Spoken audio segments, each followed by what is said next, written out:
Jai Shri Ram. This is day 9 of Valmiki Ramayana for kids by Pranav Shankar. Yesterday we covered Hanuman's obstacles on the way to Lanka, Hanuman's search for Sita in Lanka, Hanuman's mistaken conclusion, Hanuman's finding of Sita, Ravana's threat towards Sita, Hanuman's narration of Ramayana, Hanuman's revealing of his identity, and Sita's giving of her Chudamani to Hanuman to take back to Rama. After taking leave of Sita, Hanuman was ready for his return journey when he thought of something that would put fear in Ravana's mind, shattering his arrogance, as well as instill confidence in Sita regarding the strength of the Vanara army of Rama. He instigated a fight with the Rakshasas by destroying the royal grove Ashokavana. The news of this devastation reached the ears of Ravana. Ravana loved the Ashokavana very much. It was his favorite exclusive place meant for his queen. He sent a strong army of Rakshasas to overpower the monkey. Hanuman had by then assumed a huge size and was waiting for their arrival.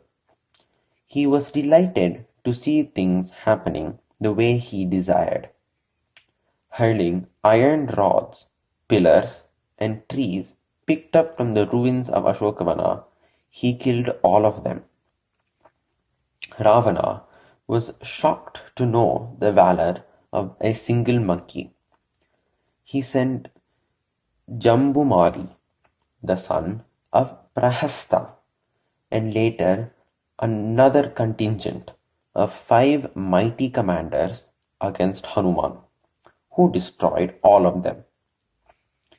Fear set in the mind of Ravana for the first time. Covering it with anger, he decided to send his son Aksha, a young fighter. After a fierce battle, Hanuman caught hold of him and dashed him to the ground with all his powers. Aksha lay dead with his bones crushed.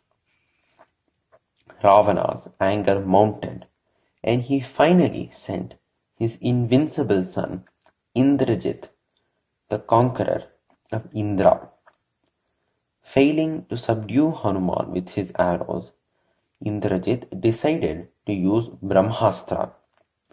Hanuman found himself bound by the great Astra, but he remembered the boon of Brahma, and he would be bound by Brahmastra only for 1 muhurta or 48 minutes.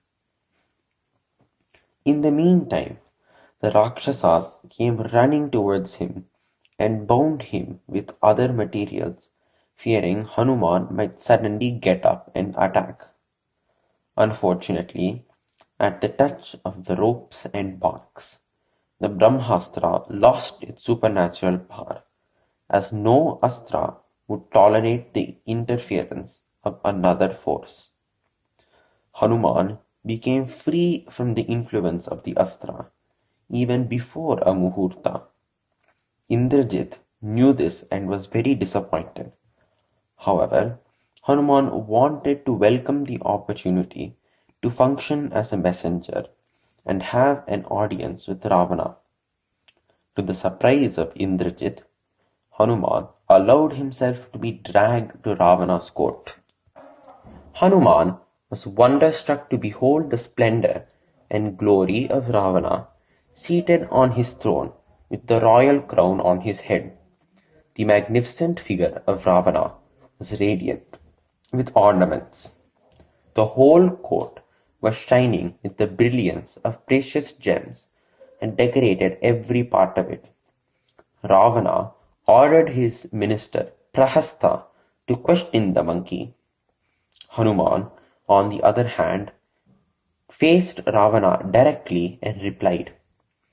He revealed his identity and the purpose of his mission to Lanka, told the motive of his destruction of Ashokavana in order to meet him, apprised Ravana of the strength of Rama, warned him of the consequence of his wrong actions, and gave a piece of advice to restore Sita and surrender to Rama. Provoked by the bold words of Hanuman, Ravana ordered his killing. However, his virtuous brother Vibhishana reminded him that killing of an envoy or messenger was forbidden in the code of conduct of a king and prohibited him from doing that action. Ravana agreed with Vibhishana and administered a lesser punishment to Hanuman. He ordered his men to set fire to his tail, a monkey's most cherished limb.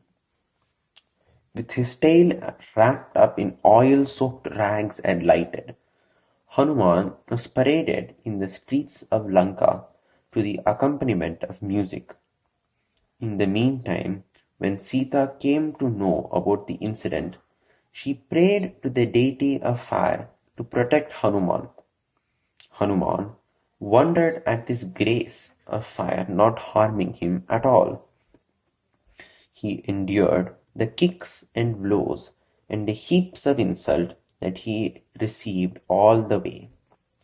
Then, all of a sudden, he shook off the bonds and sprung into the air.